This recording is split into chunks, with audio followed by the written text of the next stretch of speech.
एक कोठरी, पत्थर की नंगी दीवारें, ऊंची सलाखों वाली खिड़की जिससे कश्मीर की ठंडी हवा तो आती है पर आजादी नहीं, और बीच में कांपती पीली रोशनी के नीचे बैठे हैं एक आदमी जिसकी उम्र अभी 52 भी नहीं हुई, लेकिन दिल की धड़कनों पर चिपका है पूरा देश का नक्शा। घड़ी की सुइयां चल रही हैं।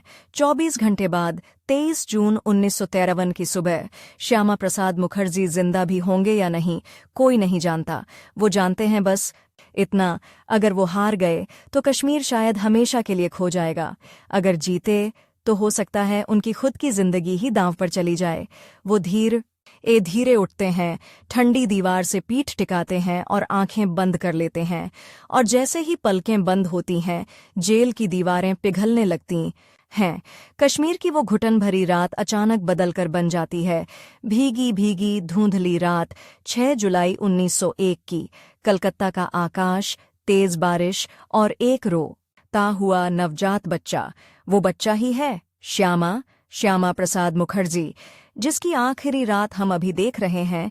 उसकी पहली सांसें उसी शहर में ली जाती हैं जहां ब्रिटिश राज की चमक दमक के नीचे हर दिन किसी न किसी भारतीय का सपना कुचल दिया जाता है। कलकत्ता की तंग गलियों में उस समय घोड़े से खींचने वाली बग्घियां हैं, हाथ से खींचे जाने वाले रिक्शे हैं, और सड़कों पर घूमते हुए सफेद चमड़ी वाले अफसर जिनकी पियों पर सूरज चमकता है। इसी शहर के बीचों बीच किताबों की महक से भरे लकड़ी की अलमारियों से घिरे एक बड़े से घर में एक आवाज गूंजती है, ये लड़का कुछ अलग है। ये आवाज किसी मामूली आदमी की नहीं, बंगाल के मशहूर जज, विद्वान और नेशनल एजुकेशन मूवमेंट के प्रतीक आशुतोष मुखर्जी की है, जिन्हें लोग सम्मान से कहते हैं बंगाल का टाइगर। वो अपनी गोद में छोटे से श्यामा को थामे हैं, जिसकी आंखें अभी ठीक से खुली भी नहीं, और फिर भी ऐसा लगता है जैसे वो दुनिया से कुछ सवाल पूछ रही हों। बाहर बारिश बरस रही है, भीतर किताबों के पन्ने, एक तरफ अंग्रेजी कानून की मोटी फाइलें, दूसरी तरफ संस्कृत के श्लोकों की पुरानी पोथियां, तीसरी तरफ गणित, दर्शन, साहित्य, सब कुछ एक ही कमरे में। श्यामा की दुनिया खेलने की नहीं, शब्दों और विचारों की है। लेकिन ये सब सुनकर लगेगा कि ये तो किसी आराम तलब, किताबों में रहने वाले कुलीन परिवार का बच्चा होगा, जिसे दुनिया के असली दर्द का क्या पता। और यहीं पहला झटका है। इस बच्चे का बचपन किताबों के बीच शुरू तो होता है, लेकिन बहुत जल्दी उसे समझना पड़ता है कि ज्ञान सिर्फ डिग्रियों के लिए नहीं, लड़ाइयां जीतने के लिए भी होता है। श्यामा जब पहली बार गली में निकलता है तो वो सिर्फ रंग बिरंगी दुर्गा पूजा की झांकियां नहीं देखता, वो यह भी देखता है कि एक तरफ रतीय भीड़ है, दूसरी तरफ घोड़े पर बैठे ब्रिटिश पुलिस के जवान, जिनके हाथ में लाठी है और आंखों में शक। कहाँ पूजा के ढोल, कहाँ सन्नाटा लिए खड़े सैनिक। यही है वो हुक कॉन्ट्रास्ट जो उसके अंदर कुछ स्थायी रूप से जगा देता है। बचपन से ही उसके कान 2 तरह की कहानियां सुनते हैं। दादी उसे रात में रामायण महाभारत के प्रसंग सुनाती हैं, धर्म, त्याग, युद्ध, आदर्श, और सुबह नाश्ते की मेज पर पिता आशुतोष मुखर्जी अंग्रेजों की शिक्षा नीति, अदालतों के फैसले और बंगाल में बढ़ती बेचैनी पर गंभीर चर्चा करते हैं। घर के अंदर भगवान की मूर्तियां, मंत्रों की ध्वनि, घर के बाहर चर्च की घंटियां और अंग्रेजों का ठहाका। 2 दुनिया एक ही बचपन में टकरा रही हैं। स्कूल में वो अलग ही नज़र आता है, शांत चेहरा, गहरी आंखें, हर सवाल का जवाब। टीचर का बोर्ड पर लिखना खत्म नहीं होता कि उसकी कॉपी में हल पहले से तैयार होता है। क्लास के बच्चे शुरू में उसे पुस्तक कीड़ा कहकर चिढ़ाते हैं, फिर धीरे धीरे वही बच्चे परीक्षा से पहले उसी से नोट्स मांगने लगते हैं। यहाँ तक कि मास्टर भी कई बार किसी जटिल सवाल पर मुड़कर उसी से पूछ लेते हैं, श्यामा तुम बताओ क्या होगा। पर जिंदगी किसी एक दिशा में सुकून से चलने नहीं देती।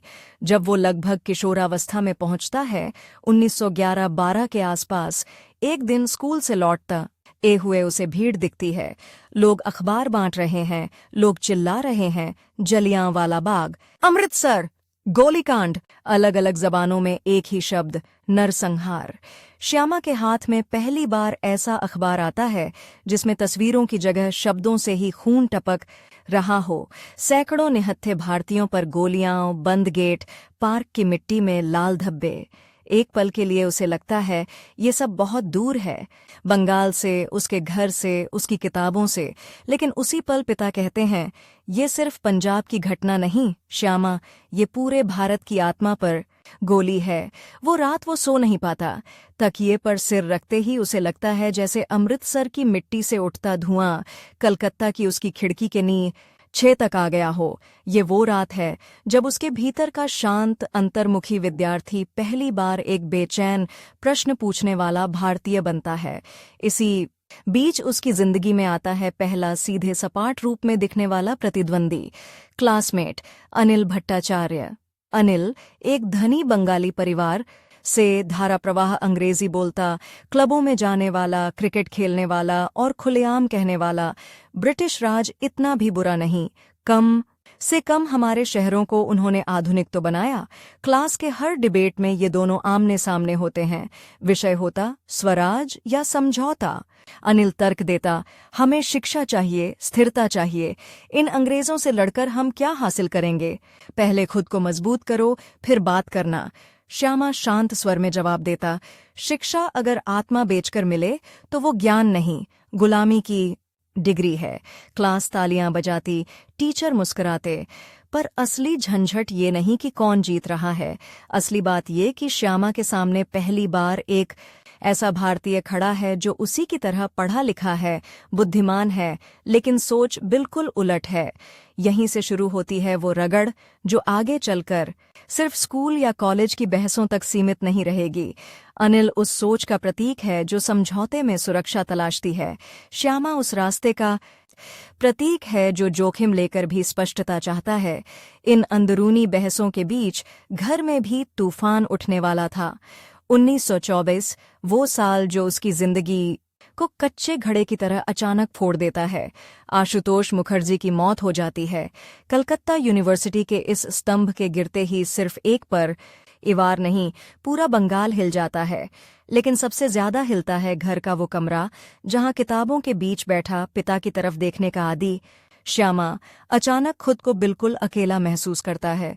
जिस आदमी की छाया में वो बड़ा हुआ था, जो उसे हर उलझन में रास्ता दिखाता था, वो एक झटके में गायब। उस दिन की शाम को जब सब रिश्तेदार, दोस्त, परिचित आकर जा चुके होते हैं, माँ के कमरे से धीमी रोने की आवाज आ रही होती है और रात की हवा में चिता की राख की हल्की सी गंध अटकी होती है। वो अपनी पढ़ाई की मेज पर बैठता है। सामने पिता की कुर्सी खाली है। उसका इस सामने 2 कागज हैं। एक कानून की पढ़ाई जारी रखने का आवेदन पत्र, दूसरा कॉलेज में अध्यापन का ऑफर ताकि घर की जिम्मेदारी उठा सके। वो दोनों कागजों के बीच उसकी उंगलियां कांपती हैं। कागजों पर स्याही सूखी हुई है, लेकिन आंखों में नमकीन पानी ताज़ा। यही पहला बड़ा ट्विस्ट है। जिस लड़के को सब लोग स्कॉलर, जेंटलमैन, शांत स्वभाव वाला बुकवर्म समझते थे, वही लड़का खुद को अचानक ऐसे मोड़ पर पाता है जहां उसे सिर्फ अपने करियर के बारे में नहीं, पूरे परिवार के भविष्य के बारे में फैसला लेना है। जिंदगी उसे कंफर्ट जोन में रहने नहीं देती। वो अध्यापन का ऑफर स्वीकार करता है, साथ में अपनी पढ़ाई भी जारी रखता है। दिन में क्लास, रात में किताबें, बीच बीच में परिवार की चिंता। अब उसका हर डिग्री, हर परीक्षा सिर्फ उसके नाम के लिए नहीं, उसकी माँ की आंखों के सूखे आंसुओं के लिए भी होती है। 1918-19 के आसप आस जब उसका BA, MA और फिर कानून की पढ़ाई धड़ाधड़ खत्म होती है, लोग दंग रह जाते हैं। इतनी कम उम्र में इतनी डिग्रियां। और फिर 1923 में वो मजिस्ट्रेट के रूप में हाई कोर्ट में प्रैक्टिस शुरू करता है। लोग कहते हैं ये तो साफ साफ रास्ता है, पिता की तरह जज बनो, नाम कमाओ, पैसा कमाओ, सम्मान पाओ। लेकिन बाहर की दुनिया बदल रही है। गांधी का असहयोग आंदोलन, खिलाफत की गूंज, बंगाल में क्रांतिकारी गतिविधियां, विदेशी कपड़ों की होली, जेलों में भरते युवा और अदालत के बाहर उन्हीं युवाओं के केस जिन्हें वो देखता है। एक दिन अदालत की सीढ़ियों पर खड़े होकर वो देखता है एक कच्ची उम्र का लड़का, हाथों में हथकड़ी, आंखों में जिद, हंसते हुए जेल की गाड़ी में चढ़ रहा है। कोई पत्रकार पूछता है, डर नहीं लगता?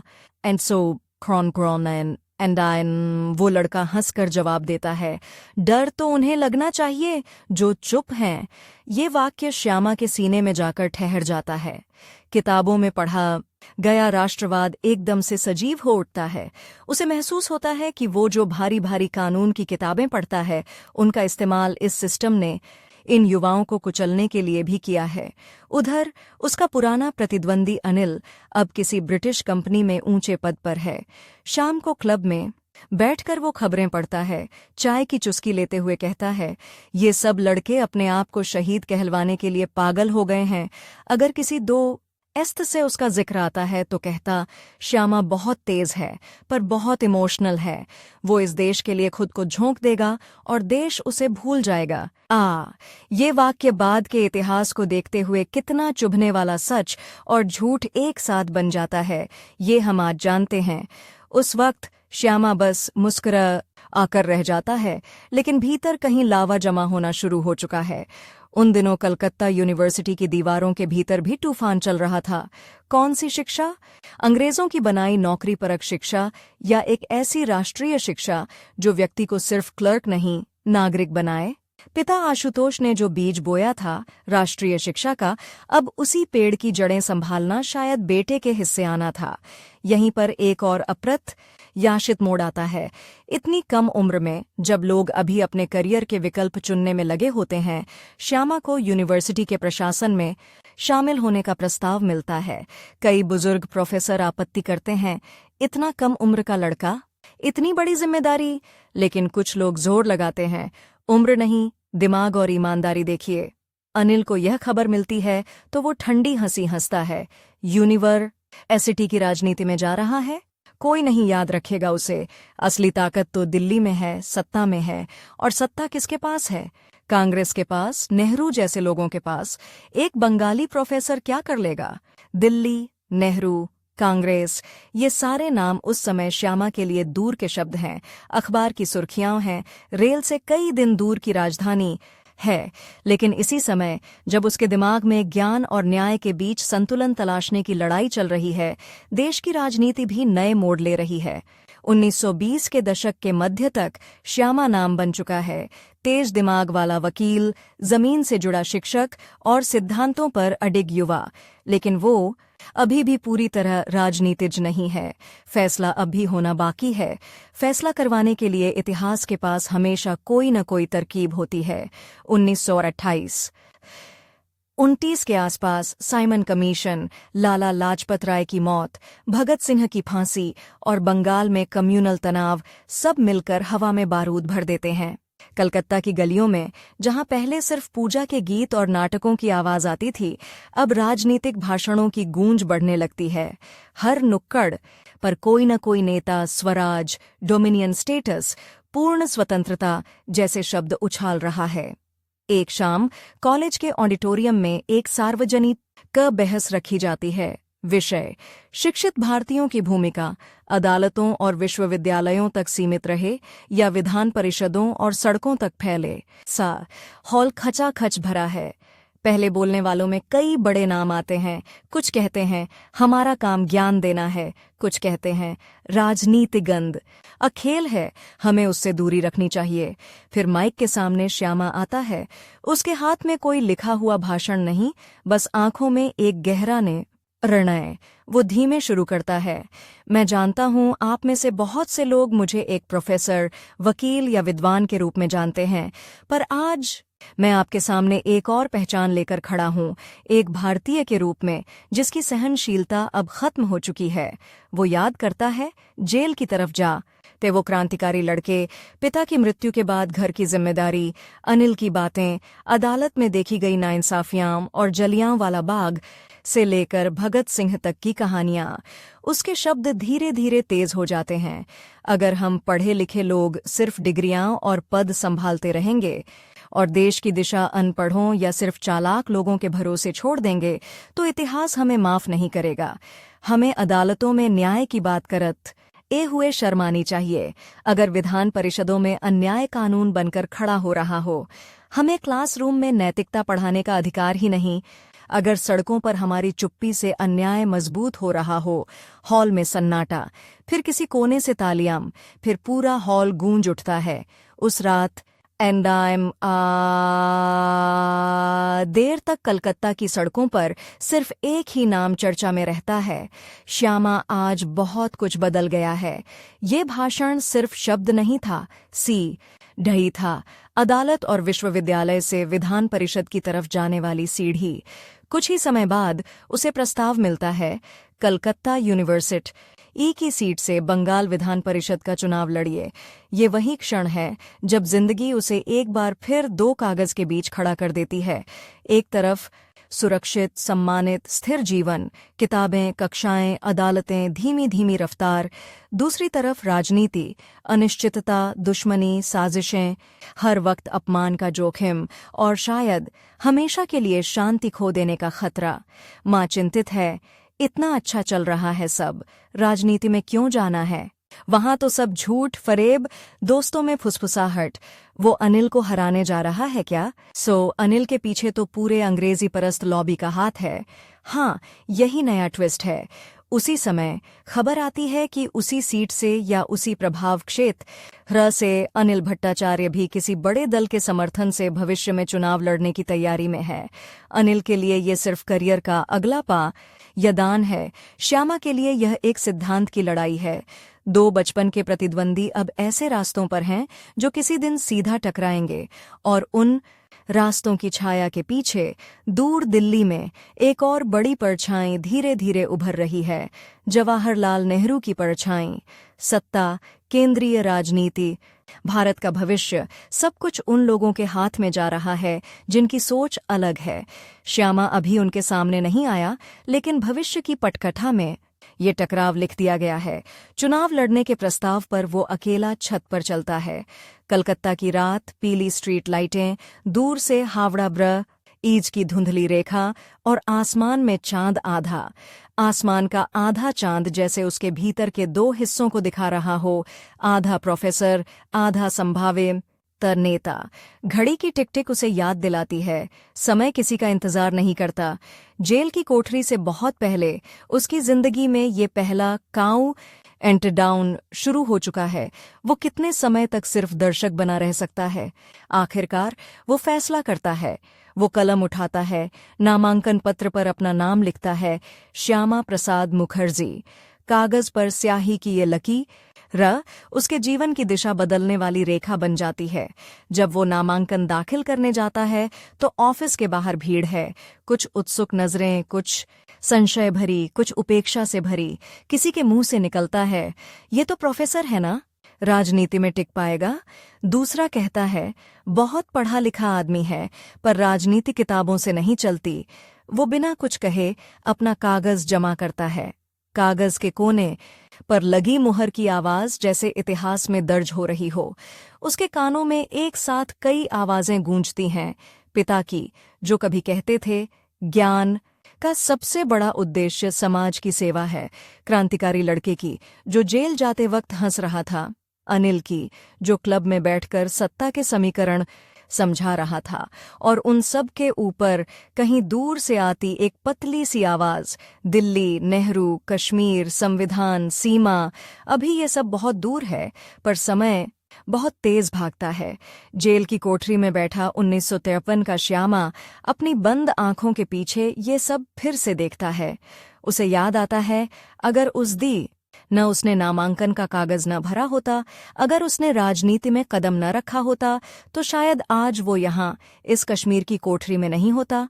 शायद जिंदा होता, किसी यूनिवर्सिटी के चांसलर के रूप में भाषण दे रहा होता, किताबें लिख रहा होता। पर वो जानता है, उसकी जिंदगी शायद के लिए नहीं बनी थी। घड़ी की टिक टिक तेज सुनाई देती है। कश्मीर की जेल में उसकी जिंदगी के आखिरी 24 घंटे घट रहे हैं। कलकत्ता के उस शाम के फैसले से लेकर आज तक हर चुनाव उसे इसी क्षण तक लेकर आया है। उसके प्रतिद्वंदी अब सिर्फ क्लासमेट या किसी छोटी सीट के उम्मीदवार नहीं हैं। अब उसके सामने पूरा राजनीतिक तंत्र है, नेहरू जैसा कद, और एक ऐसा सवाल जो भारत की आत्मा से जुड़ा है। पर अभी उसकी याद वह ई अटकी है उस पहली सीढ़ी पर जब एक शांत, विद्वान, परिवार प्रिय युवक ने फैसला किया था कि वो राजनीति की उस आग में कूदेगा जहां से लौटकर बहुत कम लोग बेदागा निकलते हैं। और कलकत्ता की उन गलियों में जहां कभी छोटा श्यामा भगत सिंह की खबरें पढ़ते हुए कांप गया था, आज 1913 में कुछ लोग चुपचाप अखबार की एक और खबर पढ़ रहे हैं। श्यामा प्रसाद मुखर्जी को कश्मीर में नजरबंद किया गया है। किसी चाय की दुकान पर कोई बुजुर्ग बुदबुदाता है, ये वही लड़का है ना जो कभी हमारे कॉलेज में भाषण देता था। दूसरा कहता है, हाँ वही, जिसने आराम छोड़कर राजनीति की आग चुनी थी। कहानी आगे बढ़ती है। विधान परिषद के चुनाव, पहली जीत, पहली बार। सदन में खड़े होकर अंग्रेजों और फिर अपने ही देश के नेताओं से तीखे सवाल, ये सब अब शुरू होने वाला है। कश्मीर की कोठरी में बैठा श्यामा गहरी सांस लेता है, जैसे खुद को तैयार कर रहा हो, जैसे उसकी पूरी जिंदगी एक लंबा भाषण रही हो और अब वो अंतिम पैराग्राफ की तरफ बढ़ रहा हो। पर उस अंतिम पैराग्राफ को समझने के लिए हमें पहले ये समझना होगा कि कैसे एक प्रोफेसर, एक बेटे, एक विद्वान ने अपने भीतर छिपे नेता को धीरे धीरे स्वीकार किया और कैसे उसकी जिंदगी की सबसे बड़ी लड़ाई उसके सबसे बड़े प्रतिद्वंदी से अभी शुरू ही होने वाली थी। एक तरफ रोशनी से नहाया हुआ सभागार, चमकते झूमर, चमकीली मेजें, इस्त्री की हुई धोती कुर्ते, कोट पैंट और कानों में गूंजती विनम्र नपी तुली अंग्रेजी। दूसरी तरफ वही शहर कलकत्ता, जिसकी गलियों में उसी शाम पेट्रोल की गंध है, जली हुई लकड़ी, जला हुआ मांस, चीखें और भागते हुए लोग। एक तरफ विधान परिषद के भीतर बजती घंटी, दूसरी तरफ मस्जिदों और मंदिरों के ऊपर उठता धुआं। और ठीक इन दो दुनिया के बीच खड़े हैं श्यामा प्रसाद मुखर्जी। सामने माइक है, पीछे पूरी परिषद, गैलरी में पत्रकार और बगल की कुर्सी पर बैठा उनका सबसे बड़ा राजनीतिक प्रतिद्वंदी, बंगाल के प्रधानमंत्री, मुस्लिम लीग के नेता हुसैन शाहिद सुहरावर्दी। सुहरावर्दी के चेहरे पर अजीब सी निश्चिंतता है, जैसे शहर की आग उसके लिए बस अखबार की खबर हो। श्यामा के चेहरे पर वही शांति है, पर आंखों में एक अलग किस्म का तूफान, क्योंकि बाहर लगभग उसी वक्त उत्तर कलकत्ता की किसी तंग गली में एक हिंदू परिवार अपने लकड़ी के दरवाजे को अलमारी से अड्डा रहा है और दक्षिण कलकत्ता आग की किसी मस्जिद के बाहर डरे हुए मुसलमान बच्चे मां की साड़ी पकड़े खड़े हैं। दंगों को बढ़ा चढ़ाकर पेश किया जा रहा है। सुहरावर्दी ठंडी आवाज में कहता है, स्थिति नियंत्रण में है। ये वाक्य हवा में तैरता है, जैसे किसी ने जले हुए घर के बीच में अगरबत्ती जला दी हो।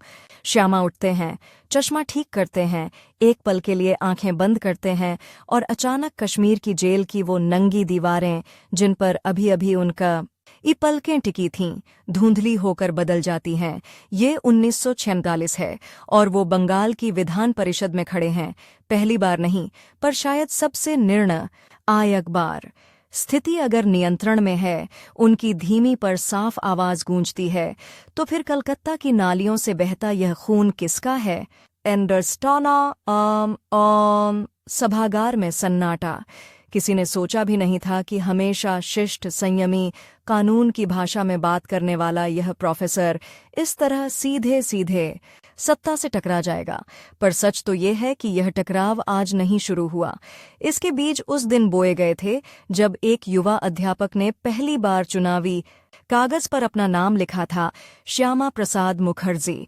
विधान परिषद के चुनाव का नतीजा जिस दिन आया, कलकत्ता की सुबह थोड़ी ठंडी थी, पर हवा में अजीब सी गर्माहट थी। अखबार के पहले पन्ने पर छोटा सा कॉलम, श्यामा प्रसाद मुखर्जी विजयी। यूनिवर्सिटी के गलियारों में हलचल थी। कुछ प्रोफेसर बधाई दे रहे थे, कुछ होठों के कोनों से मुस्करा रहे थे। देखो, ये भी अब नेता बन गया। छात्रों की आंखों में चमक थी, जैसे उनका कोई अपना, कोई शिक्षक सिस्टम के भीतर घुसने में सफल हो गया हो। मगर जिस क्षण उसने जीत की खबर सुनी, उस क्षण कोठरी के भीतर बंद बैठे 1953 के श्यामा को याद आता है। उसे कोई उछाल, कोई नृत्य, कोई विजय गीत याद नहीं, बस याद है एक भारी सा सन्नाटा और माँ के कमरे से आती धीमी आवाज, बेटा अब सच में संभल कर चलना, वो दिन जब पहली बार वो विधान परिषद के भवन की सीढ़ियां चढ़े, उनके कदमों के साथ दो परछाइयां चल रही थीं। एक पिता आशुतोष मुखर्जी की और दूसरी उसके स्कूल कॉलेज वाला प्रतिद्वंदी अनिल भट्टाचार्य की। अनिल भी अब बदल चुका था। साफ सुथरे सूट में, बाल पीछे की तरफ कंघी किए, हाथ में चमकती हुई फाइलें, वो बंगाल की उस नई पीढ़ी का चेहरा था जो अंग्रेजी बोलने में, लंदन की किताबों को उद्धृत करने में और सत्ता के साथ तालमेल बैठाने में माहिर थी। वो किसी ब्रिटिश परस्त सुधारवादी दल के साथ जुड़ा था जिसकी राजनीति का सिद्धांत साफ था, अचानक उथल पुथल से बचो, धीरे धीरे समझौतों के साथ आगे बढ़ो। पहले ही दिन सीढ़ियों पर मुलाकात हो गई। तो प्रोफेसर साहब, अनिल ने मुस्कुराकर कहा, अब आप भी पॉलिटिक्स में? श्यामा ने बस इतना कहा, अगर पढ़े लिखे लोग चुप रहेंगे तो अनपढ़ और निष्ठुर लोग निर्णय लेंगे। मैं देर से आया हूं, पर आया जरूर हूं। अनिल की मुस्कान पतली हो गई। बस ये याद रखिएगा, उसने धीमे से कहा, यहां आदर्श से ज्यादा काम आता है गठजोड़। ये एक वाक्य था, लेकिन न इसमें आने वाले 20 सालों की पूरी राजनीति छुपी हुई थी, बंगाल की भी, दिल्ली की भी और कश्मीर तक की भी। शुरुआती सालों में श्यामा सदन में बैठते हुए ज्यादातर सुनते रहे। उनकी आदत थी, पहले सब तरफ के तर्क सुनो, फिर बोलो, पर जब भी बोलते सदन सन्न हो जाता। वो बजट पर भी बोलते, शिक्षा पर भी, कानून के दुरुपयोग पर भी। उनके तर्क में अदालत की साफ सुथरी भाषा होती और शिक्षक की ठहरी हुई स्पष्टता। कई बार अंग्रेज अधिकारी भी उन्हें सुनकर दबी जुबान से कहते, इसे अगर हम में से किसी ने ट्रेन किया होता तो ये बहुत बड़ा लॉर्ड बनता। लेकिन इतिहास की योजना कुछ और थी। इस बीच कलकत्ता विश्वविद्यालय में एक और हलचल चल रही थी। उम्र से लगभग दुगने प्रोफेसर, जिनके बाल सफ़ेद हो चुके थे, बैठकर चर्चा कर रहे थे। यूनिवर्सिटी को नए कुलपति की जरूरत है। कुछ नाम सामने आते, फिर खारिज हो जाते। तभी किसी ने धीमे से कहा, डॉ श्यामा प्रसाद का क्या? कमरे में हंसी की हल्की लहर दौड़ गई। इतने युवा कुलपति? पर वही सवाल जो विधान परिषद में पूछा गया था, उम्र देखेंगे या क्षमता? यहां भी सामने खड़ा था। कुछ महीनों की खींचतान के बाद वो अप्रत्याशित खबर आती है, श्यामा प्रसाद मुखर्जी कलकत्ता विश्वविद्यालय के कुलपति नियुक्त। इतनी कम आयु में इतना बड़ा पद, पूरा शहर चौंक जाता है।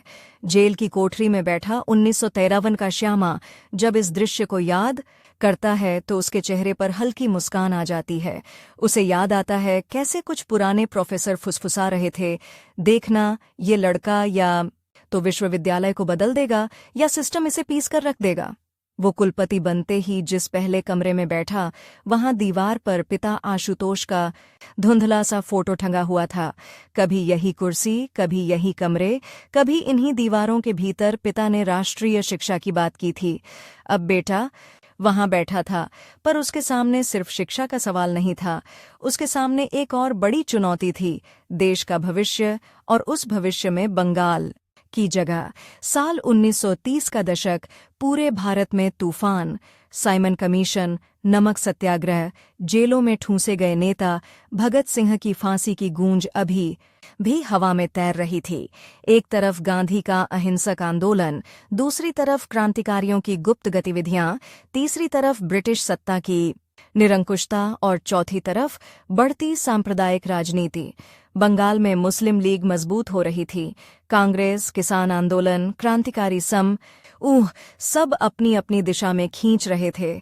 इसी चक्कर में शिक्षा की नीति, भाषा का सवाल, अल्पसंख्यकों के अधिकार, सब गड्ढमड्ढ हो रहे थे। श्यामा को कुलपति बनते ही समझ में आ गया कि यूनिवर्सिटी का मतलब सिर्फ डिग्री बांटना नहीं है।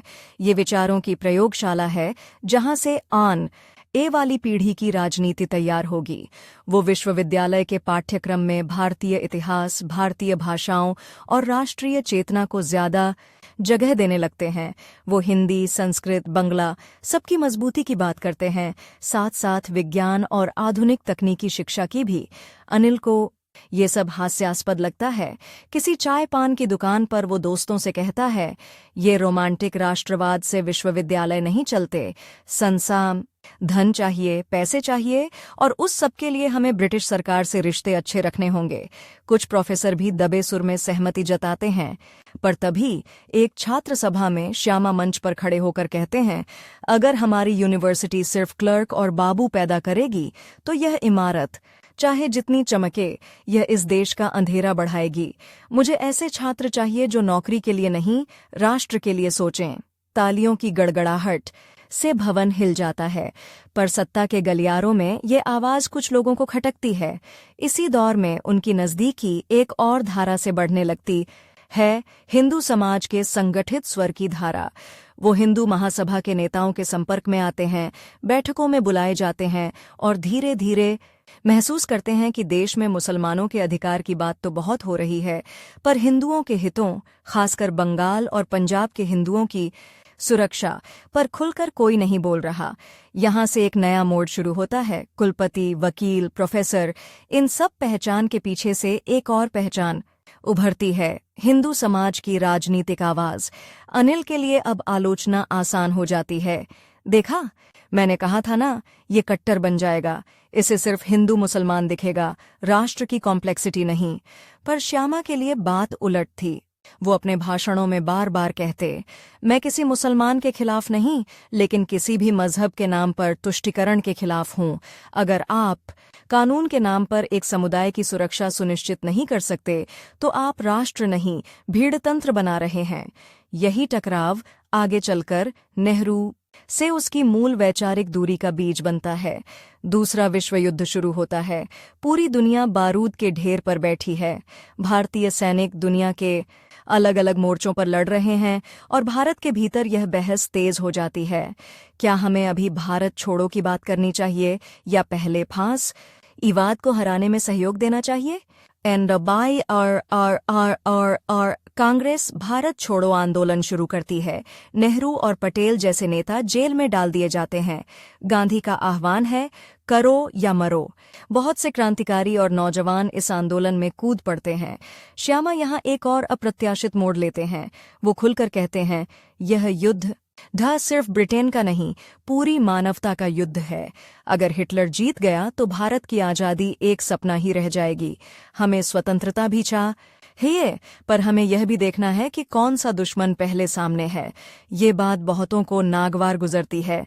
कांग्रेस से उनकी दूरी और बढ़ जाती है। पर इसी समय बंगाल की सत्ता के गलियारों में उनके लिए एक नया दरवाजा खुलता है, एक गठबंधन सरकार जिसमें उन्हें मंत्री बनकर प्रवेश करने की पेशकश की जाती है। बंगाल के प्रधानमंत्री फजलुल हक, जो कभी लाहौर प्रस्ताव के भी शिल्पी बनने वाले हैं, उन्हें मंत्रिमंडल में शामिल करने को तैयार हैं। तर्क साफ है, तुम्हारा दिमाग तेज है, प्रशासकीय अनुभव है और हिंदू समाज में तुम्हारी पकड़ है।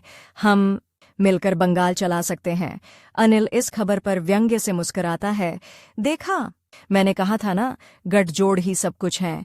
आदर्श, सिद्धांत सब किताबों में अच्छे लगते हैं, असली राजनीति में बिना समझौते कोई आगे नहीं बढ़ हता। श्यामा इस गठबंधन में आते हैं, पर जन में एक स्थायी डर बैठा रहता है। कहीं ऐसा न हो कि वह वही गलती करें जिसके लिए वह दूसरों की आलोचना करते हैं। कुछ ही समय में उनकी भविष्यवाणी सच होने लगती है। मुस्लिम लीग की राजनीति, बंगाल में बढ़ती सांप्रदायिक खाई, युद्ध के कारण महंगाई, फिर भयानक 1943 का बंगाल अकाल, सड़कों पर सूखे हुए शरीर, रेल की पटरी के किनारे दम तोड़ते किसान, भूख से बिलखते बच्चे। मंत्री के रूप में वो दिन रात दौड़ते हैं। राहत शिविर, राशन की व्यवस्था, अनाज की कालाबाजारी पर रोक, पर सिस्टम की जड़ता, युद्ध आल की अफरातफरी और सत्ता के भीतर अलग अलग हित, सब मिलकर उनकी कोशिशों को बांध लेते हैं। एक रात कलकत्ता की सड़कों पर भूख से मरती भीड़ देखकर वो कार रुकवाते हैं। एक बूढ़ा आदमी, जिसकी आंखों में अब आंसू भी नहीं बचे, धीमे से कहता है, बाबू, हम तो खत्म हो रहे हैं, पर बच्चों को बचा लीजिए।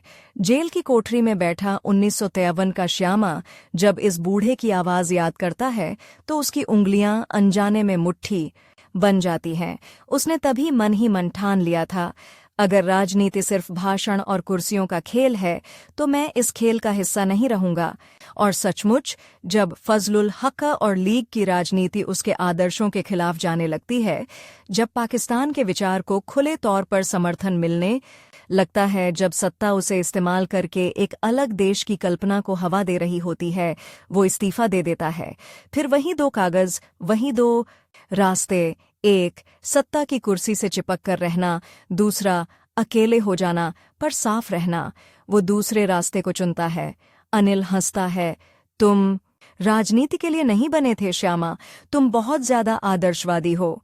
पर इतिहास को आदर्शवादियों की जरूरत होती है, क्योंकि वही लोग चाहे जीतें या हारें दिशा तय करते हैं। युद्ध खत्म होने के साथ ही ब्रिटिश राज अब खुलकर मानने लगता है, हम यहाँ ज्यादा दिन नहीं रह सकते। क्रिप्स मिशन, वेवेल योजना, कैबिनेट मिशन सब आकर चले जाते हैं। फैसला अब इस पर टिक गया है, भारत एक रहेगा या बटेगा। सांप्रदायिक तनाव अपने चरम पर है। बंगाल, पंजाब, ये दो प्रांत सबसे ज्यादा बारूद बने हुए हैं। मुस्लिम लीग खुलकर पाकिस्तान की मांग कर रही है। कांग्रेस के भीतर भी कई मत हैं। नेहरू, पटेल, गांधी तीनों की अपनी अलग प्राथमिकताएं हैं। पर एक बात साफ है, समय बहुत कम है। यही समय है जब श्यामा अपनी राजनीति का सबसे बड़ा जोखिम उठाते हैं। वो पूरे दमखम के साथ कहते हैं, अगर बंगाल पाकिस्तान में गया तो यहाँ के हिंदू, यहाँ के दलित, यहाँ की भाषाई सांस्कृतिक पहचान सब कुछ मिट जाएगा। अगर विभाजन होना ही है तो बंगाल का भी विभाजन हो ना चाहिए। एक हिंदू बहुल पश्चिम बंगाल भारत में रहे। ये विचार उस वक्त बहुतों को चुभता है। कुछ लोग कहते हैं ये तो बंटवारे को और बढ़ावा दे रहा है, पर उसके सामने जमीन की हकीकत है। दंगों में कटते लोग, जले हुए गांव और भविष्य की पीढ़ियों की सुरक्षा। कांग्रेस के कई नेता, खासकर नेहरू, इस पर सख्त आपत्ति करते हैं। नेहरू की कल्पना एक सेकुलर आधुनिक भारत की है, जहां धर्म के नाम पर विभाजन को वे ज्यादा बढ़ावा नहीं देना चाहते। उनके लिए पाकिस्तान का विचार ही एक त्रासदी है। उसके भीतर फिर से छोटे छोटे बंटवारे की बात उन्हें नागवार लगती है। दिल्ली की एक बैठक में जहां बंगाल के भविष्य पर चर्चा चल रही थी, पहली बार नेहरू और श्यामा आमने सामने खड़े दिखाई देते हैं। कमरे में नक्शे फैले हैं, नदी की धाराएं, जिले, आबादी के प्रतिशत। नेहरू की उंगलियां नक्शे पर चलती हैं। हम कोशिश करेंगे कि एक संयुक्त मजबूत बंगाल रहे। श्यामा की आवाज ठंडी पर दृढ़ है। संयुक्त अगर आपके कागज पर रहे, पर जमीन पर हिंदू और अन्य अल्पसंख्यक हर रोज मारे जाएं, तो यह न्याय नहीं, क्रूरता होगी। अनिल, जो अब नेहरू की लाइन के बहुत करीब है, उस बैठक के बाद कॉरिडोर में श्यामा के करीब आता है। तुम खुद को क्या समझते हो? National leader? दिल्ली की राजनीति सिर्फ तर्क से नहीं चलती, बड़े बड़े समीकरण होते हैं यहाँ। तुम बंगाल में रहकर दिल्ली के फैसले बदलने निकले हो? श्यामा बस इतना कहता है, मैं एक आदमी हूँ, पर अगर सच्चाई मेरी तरफ है तो मुझे अपनी संख्या गिनने की जरूरत नहीं। ये वो पल है जब ज़ार प्रतिद्वंदी का आकार बदल जाता है। अब उसका मुकाबला अनिल से ज्यादा नेहरू की सोच से है। एक तरफ नेहरू, अंतर्राष्ट्रीय दृष्टि वाले, करिश्माई पश्चिमी शिक्षा से प्रशिक्षित, बड़े बड़े सपनों वाला नेता। दूसरी तरफ श्यामा, गहरी जड़ों वाला, भारतीय परंपरा में भी डूबा, आधुनिकता को भी समझने वाला, पर राष्ट्रीय आत्मसम्मान और सांस्कृतिक पहचान को सर्वोच्च मानने वाला नेता। दोनों की लड़ाई सिर्फ राजनीतिक सीटों की नहीं, राष्ट्र की आत्मा की परिभाषा की है। समय तेजी से भाग रहा है। घड़ी की सुइयां ब्रिटिश राज के आखिरी महीनों को गिन रही हैं। हर बैठक, हर टेलीग्राम, हर प्रस्ताव, सब पर एक अदृश्य टाइमर लगा है। 15 अगस्त 1947 की तारीख तय हो चुकी है, पर उससे पहले का हर दिन, हर घंटा निर्णयों से भरा हुआ है। इसी दबाव के बीच अंततः फैसला होता है, बंगाल का विभाजन। पूर्वी बंगाल, जो बाद में पूर्वी पाकिस्तान और फिर बांग्लादेश बनता है, अलग। पश्चिम बंगाल भारत के साथ। ये जीत है या हार, इसका फैसला इतिहास अलग अलग कोण से करेगा। पर उस समय लाखों लोगों के लिए इसका मतलब था कम से कम कहीं तो सुरक्षित जमीन। जेल की कोठरी में बैठा 1953 का श्यामा खुद से पूछता है, अगर मैं ना तब आवाज न उठाई होती, अगर बंगाल एक ही टुकड़े में पाकिस्तान को चला गया होता, तो आज देश का नक्शा कैसा होता? वो उस नक्शे की कल्पना करता है और एक पल के लिए उसे लगता है कि कश्मीर की इस ठंडी कोठरी में भी हवा और ठंडी पड़ गई है। आजादी की राह। दिल्ली में लाल किले के सामने हजारों का जनसमुद्र, नेहरू का ट्रिस्ट विथ डेस्टिनी वाला भाषण, तिरंगा फहरता हुआ, रेडियो पर गूंजती आवाज, देश भर में लोग रोते, नाचते, गाते, पटाखे फोड़ते। पर उसी वक्त रेलों की पटरी पर चलती मालगाड़ियों की जगह चल रही है रिफ्यूज ई ट्रेनें। एक तरफ से हिंदू और सिख परिवारों की भीड़, दूसरी तरफ से मुसलमान परिवारों की लंबी कतारें। किसी के हाथ में गठरी, किसी के हाथ से बच्चा छूट गया, किसी के गले से जिंदगी। भारत आजाद हुआ पर एक गहरा घाव लेकर। नेहरू प्रधानमंत्री बने, पटेल गृह मंत्री और कई अनुभवी नेता मंत्रिमंडल में शामिल हुए। श्यामा को भी बुलावा आता है, आप उद्योग और आपूर्ति मंत्री के रूप में कैबिनेट में आइए। ये एक और बड़ा ट्विस्ट है। जिस आदमी ने कांग्रेस की नीतियों की आलोचना की, जिसने बंगाल के विभाजन की सिफारिश की, जो हिंदू महासभा से वैचारिक रूप से जुड़ा था, उसे नेहरू अपने मंत्रिमंडल में जगह दे रहे हैं। बहुत से लोग चौंकते हैं, अनिल जैसे लोग बौखला जाते हैं। ये कैसे? इतने मतभेद के बाद भी कुछ उन्हें नेहरू की उदारता कहते हैं, कुछ राजनीतिक मजबूरी। श्यामा के लिए ये प्रस्ताव फिर वही दो कागज लेकर आता है।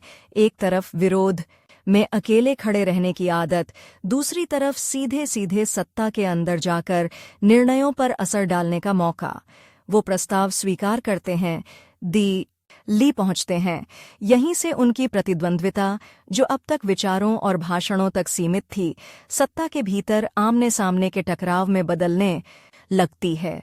उद्योग और आपूर्ति मंत्रालय, आजाद भारत की अर्थव्यवस्था का केंद्र। देश बंटा हुआ, संसाधन बंटे हुए, कारखाने, कोयले की खदानें, इस्पात संयंत्र, सबकी नई परिभाषा लिखी जा रही है। शरणार्थियों की भीड़ शहरों में आ रही है। उन्हें काम चाहिए, घर चाहिए, रोटी चाहिए। आमा अपने मंत्रालय में बैठते ही एक सिद्धांत तय करते हैं, देश को आत्मनिर्भर बनाना है। विदेशी पूंजी हाँ, पर हमारे आत्मसम्मान की कीमत पर नहीं। और उद्योग सिर्फ बड़े शहरों में नहीं, सीमावर्ती पिछड़े इलाकों में भी। नेहरू भी आधुनिक उद्योग, बांध, इस्पात संयंत्र, विज्ञान, इन सब के पक्ष में हैं। पर उनके मॉडल में राज्य की योजना, लंबे लंबे 5 ईयर प्लान और समाजवाद की ओर झुकाव ज्यादा है। आमा को डर है कि अगर सब कुछ राज्य के हाथ में केंद्रित कर दिया गया तो व्यक्ति की स्वतंत्रता, छोटे उद्योग, स्थानीय स्वराज सब कुचल जाएंगे। कैबिनेट की बैठकों में दोनों की बहसें लंबे समय तक चलती हैं। कभी आवाजें ऊंची होती हैं, फिर दोनों खुद को संयत कर लेते हैं, पर भीतर की नदी में लहरें तेज होती जाती हैं। इसी दौरान एक और डरावनी खबरें लगातार आती रहती हैं। पूर्वी पाकिस्तान से पलायन, हिंदू अल्पसंख्यकों पर अत्याचार, मंदिर तोड़े जा रहे हैं, बेटियां उठाई जा रही हैं और सीमा पार से लाशें आ रही हैं। पश्चिम बंगाल, त्रिपुरा, असम शरणार्थियों से भरते जा रहे हैं। कैंपों में भीड़, बीमारियां, भूख, निराशा। मंत्री के रूप में श्यामा दिन रात इनके लिए राहत, राशन, रोजगार की योजनाएं बनाते हैं, पर उन्हें महसूस होता है कि सिर्फ आर्थिक योजनाएं काफी नहीं हैं। सवाल है, पड़ोसी देश के साथ भारत का रिश्ता कैसा होगा, और क्या भारत अपनी ही नागरिकों की सुरक्षा को प्राथमिकता देगा या नहीं? यहीं पर आता है वो समझौता जो उनकी जिंदगी और करियर दोनों में सबसे निर्णायक मोड़ बन जाता है, नेहरू लियाकत समझौता। 1950 दिल्ली और कराची के बीच एक संधि तय होती है, जिसका उद्देश्य है दोनों देशों के अल्पसंख्यकों की सुरक्षा सुनिश्चित करना। कागज पर भाषा खूबसूरत है, समान अधिकार, संरक्षण, शिकायत निवारण के तंत्र। नेहरू इसे शांति की दिशा में बड़ा कदम बताते हैं। अंतर्राष्ट्रीय मंच पर उनकी छवि एक उदार, शांतिप्रिय, आधुनिक नेता की बनती है, पर सीमावर्ती इलाकों, शरणार्थी कैंपों और ताज़ा आए हुए जख्मी लोगों के लिए यह कागज एक क्रूर मजाक जैसा महसूस होता है, क्योंकि उनके लिए तो अत्याचार अभी भी जारी हैं। श्यामा कैबिनेट की बैठक में फाइल सामने रखकर कहते हैं, ये समझौता कागज पर अच्छा लगता है, पर जमीन पर क्या बदलेगा? क्या हमारे लोग जो पूर्वी पाकिस्तान में रोज रोज कट रहे हैं, इस कागज की कॉपी लेकर अपने गांव में जाएंगे और कहेंगे, देखो हमारे नाम पर संधि हो गई है, अब हमें मत मारो। कमरे में मौन। नेहरू धीरे से पर तीखे स्वर में कहते हैं, हर संधि तुरंत परिणाम नहीं देती श्यामा, कूटनीति धैर्य मांगती है। अगर हम हर उकसावे पर कठोर प्रतिक्रिया देंगे तो युद्ध की स्थिति बन जाएगी। भारत युद्ध नहीं चाहता। श्यामा का जवाब भी उतना ही तीखा है। भारत युद्ध नहीं चाहता, पर क्या भारत अपने नागरिकों की लाशों पर शांति का नोबेल पुरस्कार चाहेगा? ये वाक्य कमरे की दीवारों से टकराकर वापस लौटता है। अनिल, जो अब किसी न किसी रूप में नेहरू के करीब सत्ता संरचना का हिस्सा बन गया है, बैठक के बाद बाहर किसी पत्रकार से फुसफुसाता है, डॉ मुखर्जी को कूटनीति की समझ नहीं है। ये भावुक अपीलों से अंतर्राष्ट्रीय संबंध नहीं चलाए जा सकते। लेकिन सच तो ये है, श्यामा भावुक नहीं बल्कि निर्मम वास्तविकता की बात कर रहे थे। उन्हें पता था कि ये टाइमर सिर्फ कश्मीर की जेल का नहीं, हर उस घर का है जहां आज भी किसी माँ को ये नहीं पता कि उसका बेटा शाम तक घर लौटेगा या नहीं। दिन बीतते हैं, संधि पर हस्ताक्षर हो जाते हैं, अखबारों में तस्वीर नेहरू और लियाकत अली हाथ मिलाते हुए। दुनिया तालियां बजाती है। श्यामा अपने कमरे में बैठकर फाइलें देख रहे हैं, शरणार्थियों के आंकड़े, सीमा पार से आए अत्याचारों की रिपोर्ट, पत्र, आंकड़े, दर्द। उनके सामने फिर वही दो कागज हैं जो शायद उनकी जिंदगी में चक्र की तरह बार बार लौटते रहते हैं। एक, मंत्री बने रहकर अंदर से धीरे धीरे बदलाव की कोशिश करना। दूसरा, इस्तीफा देकर साफ साफ जनता के बीच जाकर कहना, मैं इस समझौते से सहमत नहीं। समय कम है। हर दिन हर रात नए हमले की खबरें आती हैं। किसी गांव का नाम, किसी नदी का किनारा, कोई अनजान सा इलाका, पर आंकड़ों के पीछे इंसान है, चेहरों के पीछे कहानियां।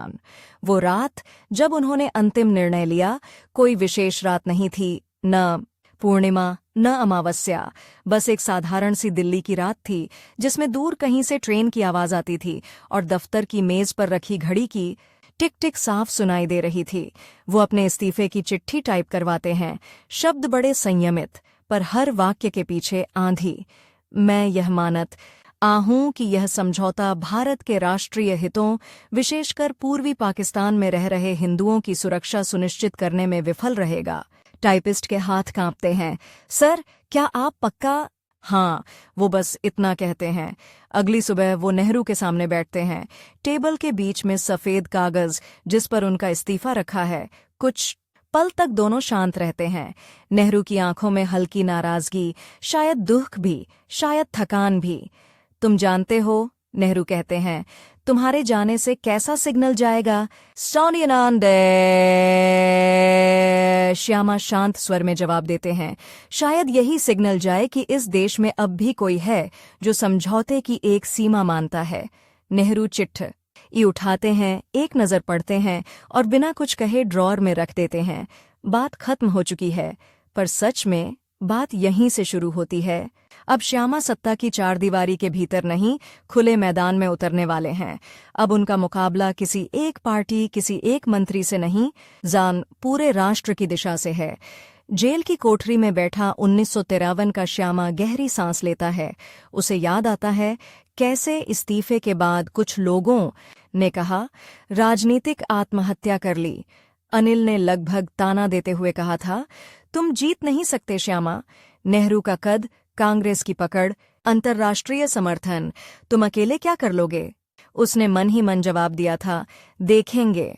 अब कश्मीर की इस कोठरी में, जब उसकी अपनी जिंदगी की घड़ी तेजी से चल रही है, जब उसे पता है कि शायद ये उसका आखिरी संघर्ष है, तब उसे साफ दिखाई देता है नेहरू से वैचारिक टकराव, बंगाल के लिए लड़ाई, उद्योग मंत्रालय से इस्तीफा, ये सब सिर्फ प्रस्तावना थे।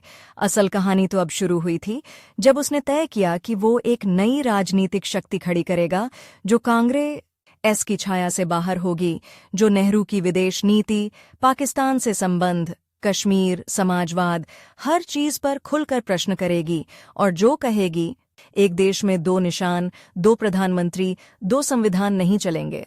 पर वो कहानी, यानी नई पार्टी, नई लड़ाई, देश की सड़कों पर उठती नई आव, आज वो अगला अध्याय है। अभी इस हिस्से की कहानी यहीं तक, जहां एक प्रोफेसर से नेता बना आदमी कुलपति से मंत्री बना, मंत्री से इस्तीफा देकर फिर से विद्रोही बन गया, और जहां उसके सबसे बड़े प्रतिद्वंदी का चेहरा अब पूरी तरह साफ हो चुका था, जवाहरलाल नेहरू। दोनों के बीच घड़ी टिक टिक कर रही है। कश्मीर, पाकिस्तान, संविधान, राष्ट्र की आत्मा, सब पर समय तेजी से निर्णय मांग रहा है।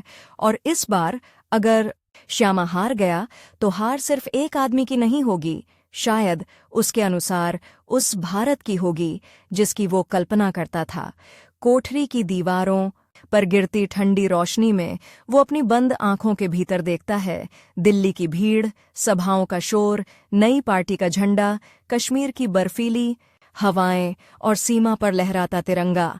घड़ी की सुइयां आगे बढ़ती हैं और उसके जीवन की कहानी, जो कभी कलकत्ता की भीगी गलियों से शुरू हुई थी, अब सीधे सीधे उस मोड़ पर है जहां एक आदमी और एक व्यवस्था आमने सामने खड़े हैं, और समय दोनों के बीच कठोर निर्णायक की तरह खड़ा बस देख रहा है। दिल्ली की संसद में ताली की गूंज है। नेहरू भाषण खत्म करते हैं, विदेशी पत्रकार नोटबुक बंद करते हैं, कैमरों के फ्लैश चमकते हैं और सत्ता के गलियारों में एक संतोष की लहर दौड़ जाती है। विश्व मंच पर भारत की प्रतिष्ठा और मजबूत होगी। ठीक उसी वक्त कश्मीर की जेल में एक छोटा सा कमरा है, जहां न कोई फ्लैश है न ताली, सिर्फ एक पीली टिमटिमाती बल्ब की रोशनी, नम दीवारें और खाट पर बैठा एक आदमी, श्यामा प्रसाद मुखर्जी। संसद में उनके खिलाफ बोलने वालों की कतार लंबी है। जेल में उनके लिए बोलने का कोई नहीं। उनके सामने एक खुली डायरी के पन्ने कांपते हैं, जैसे हवा नहीं, समय का दबाव उन्हें उलट पलट रहा हो। वो खुद से फुसफुसाते हैं, क्या ये लड़ाई मैं बहुत देर से शुरू कर रहा हूँ? क्या टाइमर पहले ही खत्म हो चुका है? और जैसे ही ये सवाल उठता है, उनकी यादों की स्क्रीन पर अचानक एक और दृश्य उभर आता है। दिल्ली का एक छोटा सा हॉल, पुराना पंखा, लकड़ी की कुर्सियां और कुछ थके हारे पर तेज आंखों वाले लोग। टेबल पर कागज, स्याही और बीच में एक शब्द, जनसंघ। इस्तीफे के बाद दिल्ली में उनकी पहली रात अजीब थी। कोई सरकारी गाड़ी नहीं, कोई लाल बत्ती नहीं, कोई मंत्री जी कहकर झुकता हुआ चपरासी नहीं, बस एक साधारण सा कमर, खुले सूटकेस और मेज पर रखी कुछ फाइलें, जिन पर बड़े अक्षरों में लिखा था, शरणार्थी केस, पूर्वी पाकिस्तान अत्याचार रिपोर्ट, कश्मीर विशेष दर्जा प्रस्ताव। उन्होंने खिड़की से बाहर देखा। दिल्ली की रात में नई इमारतें उठ रही थीं, नियोजन आयोग के दफ्तरों की लाइटें जल रही थीं, कहीं दूर किसी दावत में ग्लासों की टकराहट की आवाज आ रही थी, और इन सब के बीच उन्हें साफ दिख रहा था कांग्रेस के एक दलीय प्रभुत्व की ऊंची चमकती हुई दीवार, और उस दीवार के बाहर एक खाली मैदान। यहीं से शुरू करना है, उन्होंने खुद से कहा। कुछ ही दिनों में वो वही आदमी जो कल तक मंत्री था, अब दिल्ली की गलियों में, छोटे छोटे सभागृहों, धर्मशालाओं, पार्कों में बैठ बैठकर मीटिंग कर रहा था। कभी 2 दर्जन लोग आते, कभी 50, कभी बस 8-10। किसी की धोती पैबंद लगी हुई, किसी के शर्ट के बटन टूटे, किसी की आंखों में नींद की कमी। लेकिन उन आंखों में एक चीज कॉमन थी, निराशा और गुस्से के बीच कहीं छुपी उम्मीद। कांग्रेस के अलावा कोई और पार्टी? नेहरू जी के खिलाफ कौन खड़ा होगा? क्या अलग सोच की जगह है इस देश में? हर सवाल जैसे एक ही जगह आकर टिकता था। अगर नहीं, तो फिर लोकतंत्र किसके लिए? एक शाम जब किसी पुराने स्कूल के हॉल में छोटी सी बैठक चल रही थी, दरवाजा अचानक खुला। साथ में ठंडी हवा नहीं, पुरानी याद आई। अनिल भट्टाचार्य दरवाजे पर खड़ा था। अब वो सिर्फ सूटेड बूटेड नेता नहीं, योजना आयोग का सलाहकार भी था, मंत्रिमंडल के करीबी दायरों में गिनने लायक। जेब में क्लॉथ का सुंदर रुमाल, हाथ में चमकता ब्रीफकेस, चेहरे पर वही पुरानी पतली मुस्कान। तो ये है तुम्हारी नई राजनीति? उसने कमरे पर नजर दौड़ाकर कहा। कुछ कुर्सियां खाली, फटी दीवारें, पंखा हाँफता हुआ, और बीच में खड़े श्यामा। श्यामा ने शांति से जवाब दिया, हॉल छोटा है, पर यहाँ सोच बड़ी है। अनिल ने धीरे से ठहाका लगाया। नेहरू के सामने? विश्व नेता, अंतर्राष्ट्रीय सम्मान, कांग्रेस की संगठन शक्ति, और तुम इन 2 दर्जन लोगों के साथ विकल्प बनोगे? श्यामा ने बिना ऊंची आवाज किए कहा। इतिहास हमेशा भीड़ नहीं बनाती, पहले छोटे समूह बनाती है। बहुत बार वही समूह बाद में राष्ट्र को दिशा देते हैं। उस शाम शायद पहली बार अनिल की आंखों के भीतर हल्की सी झुंझलाहट के साथ एक डर भी चमका, क्योंकि उसे मालूम था ये अगर अकेला होकर भी नहीं झुका तो भीड़ मिलने पर क्या करेगा, इसका अंदाजा लगाना मुश्किल है।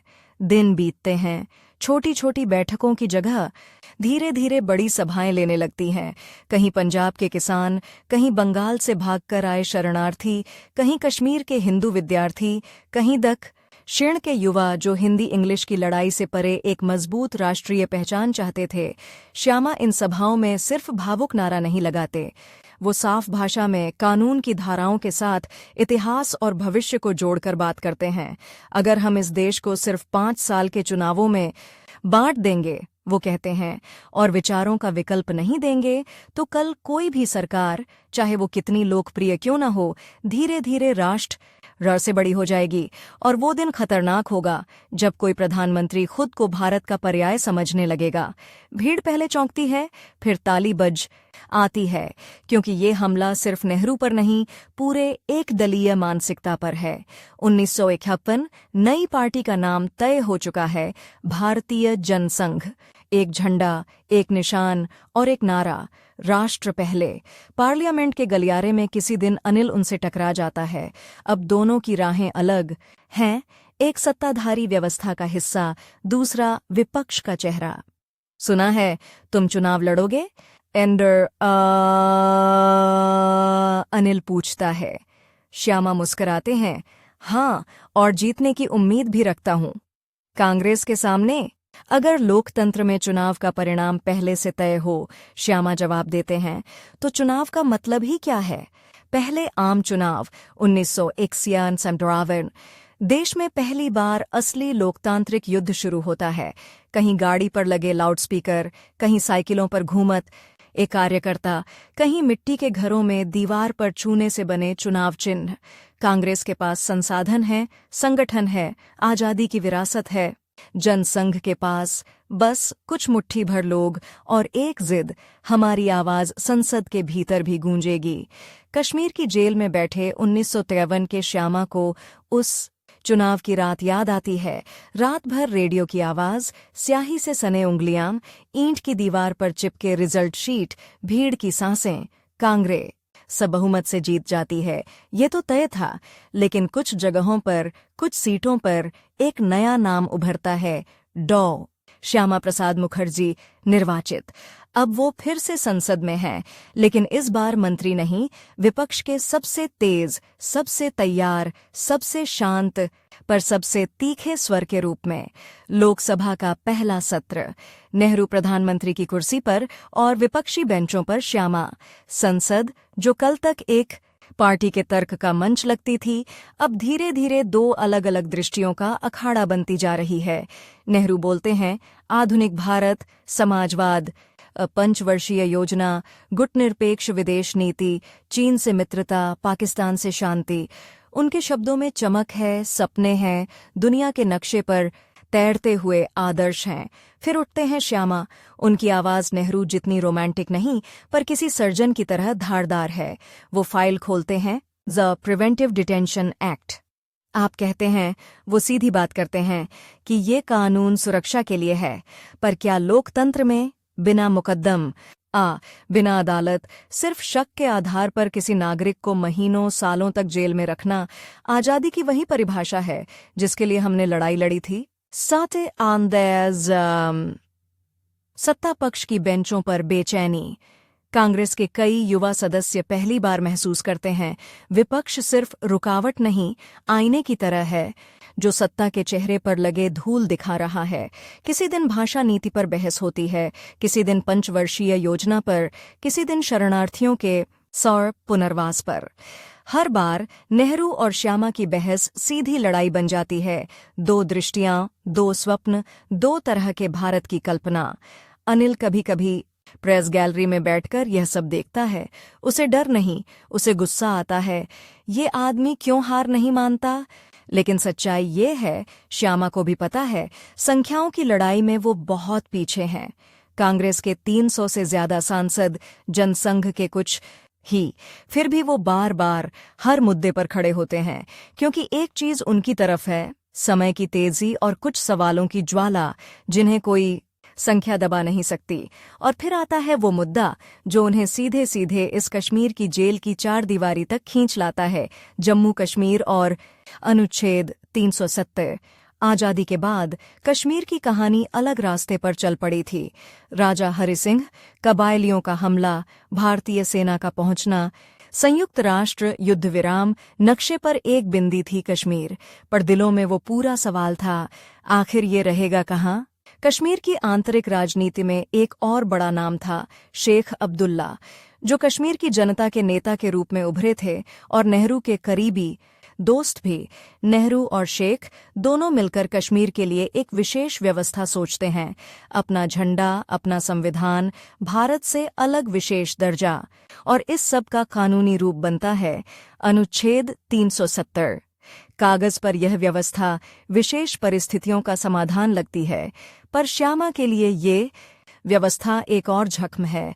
एक रात दिल्ली में एक छोटी मीटिंग है, टेबल पर फैला नक्शा, चारों तरफ बैठे जनसंघ के कार्यकर्ता और बीच में श्यामा।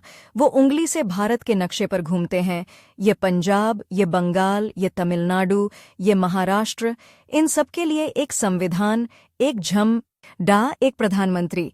फिर कश्मीर पर उंगली रुकती है, और यहाँ अलग संविधान, अलग झंडा, अलग प्रधानमंत्री। एंड बाय कमरे में सन्नाटा। किसी ने धीमे से कहा, सर, सरकार कहती है ये सिर्फ अस्थायी व्यवस्था है। श्यामा की आवाज में उस वक्त वही कठोरता थी जो कभी उन्होंने बंगाल के विभाजन पर दिखाई थी। इस देश की राजनीति में अस्थायी शब्द से ज्यादा खतरनाक कोई शब्द नहीं। बहुत बार जो अस्थायी लिखा जाता है वही स्थायी बन जाता है, अगर समय रहते उसे चुनौती न दी जाए। तभी वो वाक्य बोलते हैं जो आगे चलकर नारा बन जाता है, आंदोलन बन जाता है और अंततः उनकी जान भी ले लेता है। एक देश में 2 निशान, 2 प्रधानमंत्री, 2 संविधान नहीं चलेंगे। ये सिर्फ नारा नहीं, एक खुली चुनौती है नेहरू को, शेख अब्दुल्ला को और उस विचार को जो भारत को टुकड़ों टुकड़ों में बांटकर समझौते के नाम पर जीना चाहता है। कश्मीर की जेल में बैठे 1953 के श्यामा को वो दिन बेहद साफ याद है, जब संसद में इस मुद्दे पर बहस हो रही थी। नेहरू उठते हैं, हम कश्मीर की जनता को भरोसा देना चाहते हैं कि भारत उनके साथ बल से नहीं, विश्वास से खड़ा है। विशेष दर्जा उस विश्वास का प्रतीक है। फिर श्यामा उठते हैं, मैं भी कश्मीर की जनता के साथ विश्वास की बात ही कर रहा हूं, लेकिन क्या विश्वास हमेशा असमानता पर टिका हो सकता है? अगर भारत के हर हिस्से के नागरिकों के अधिकार समान हैं, तो फिर एक राज्य के नागरिकों के अधिकार और कर्तव्य बाकी देश से अलग क्यों? नेहरू की भौहें सिकुड़ती हैं। उनके लिए ये बहस सिर्फ नीति की नहीं, दोस्ती की भी है, क्योंकि शेख अब्दुल्ला पर सवाल उठना उनके अपन इस चुनाव पर सवाल उठना है। अनिल, जो प्रेस गैलरी में बैठा है, अपने पड़ोस के पत्रकार से फुसफुसाता है, देख रहे हो, ये आदमी हमेशा वहीं चोट करता है जहां सबसे ज्यादा दर्द होता है। संसद के बाहर देश भर में ये बहस फैलने लगती है।